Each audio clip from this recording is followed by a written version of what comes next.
है, वो नींद आ रही है मुझे। मैं निकलता हूँ, पिंकी भाभी को बोलता हूँ, वो आ जाएंगे। ठीक है।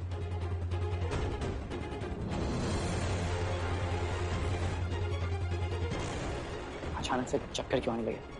शायद तू बहुत थक गया होगा ना। नहीं, अभी तक तो ऐसा कुछ नहीं था, सब ठीक था। कोई बात नहीं, मैं अभी तुझे तेरे रूम में छोड़ देती हूँ। हाँ नहीं, उसकी कोई जरूरत नहीं। ठीक है, चले आऊँ। कम ऑन दिग्विजय, फेंट।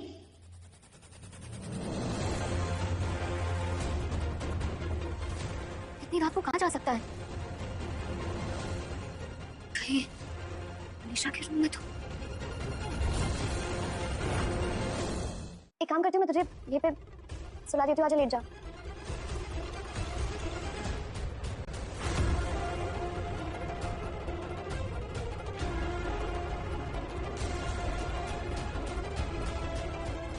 और अब तेरे लिए सिर्फ मैं रहूंगी। अब पूरी लाइफ तो मुझे थैंक यू बोलेगा, क्योंकि आज रानी से मैं तेरा हमेशा हमेशा के लिए पीछा छुड़ा दूंगी। कल सुबह रानी की लाइफ में ऐसा भूकंप आएगा जो उसने कभी सपने में भी नहीं सोचा होगा।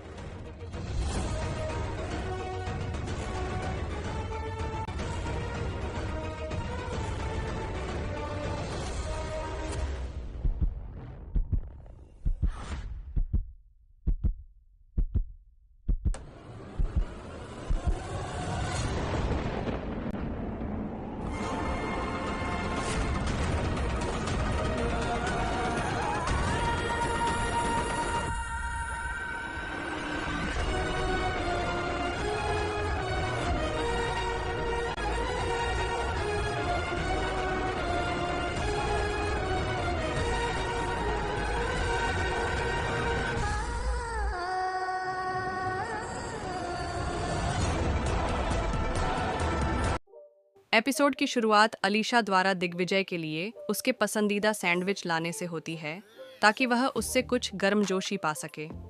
वह अस्पताल में भर्ती होने की अपनी इच्छा भी व्यक्त करती है। हालांकि दिग्विजय इसे नजरअंदाज कर देता है और उसे शांति से खाने देने के लिए कहता है।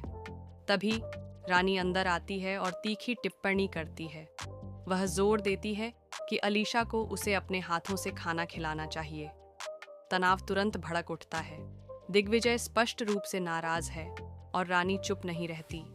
वह उस पर आरोप लगाती है कि उसे अपने जीवन में अपनी मौजूदगी पर ही पछतावा है। अलीशा सैंडविच को फेंक देने की पेशकश करके स्थिति को शांत करने की कोशिश करती है, अगर वे इतनी बड़ी समस्या हैं। दिग्विजय आखिरकार रानी की ओर मुड़ता है और उससे पूछता है कि वास्तव में उसे क्या परेशान कर रहा है। रानी बहुत दुखी होकर उसे चुनौती देती है। क्या उसके पास उसकी बात सुनने का भी समय है? वह उससे सीधे पूछती है कि क्या उसे ईशान के रिसेप्शन की रात अलीशा की याद आ रही थी। दिग्विजय कोने में फंस जाता है, अपना आपा खो देता है। बाहर देवू, माधुरी, ईशान और धनंजय सब कुछ सुन लेते हैं।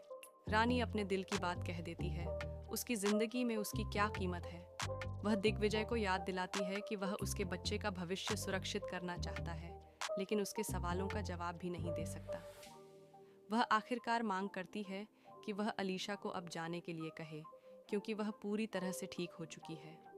लड़ाई से असहज अलीशा जाने की पेशकश करती है और दिग्विजय से उसे घर छोड़ने के लिए कहती है। लेकिन दिग्विजय इस विचार को मानने से इनकार कर देता है। वह रानी पर भड़कता है, कहता है कि उसने एक सीमा पार कर ली है और यह बिल्कुल स्पष्ट कर देता है अलीशा कहीं नहीं जा रही है। अब यह रानी पर निर्भर है कि वह क्या करना चाहती है। परिवार रानी को सांत्वना देने की कोशिश करता है, लेकिन वह टूट चुकी है। फिर भी वह चुपचाप यह पता लगाने का संकल्प लेती है कि दिग्विजय के दिल में क्या है।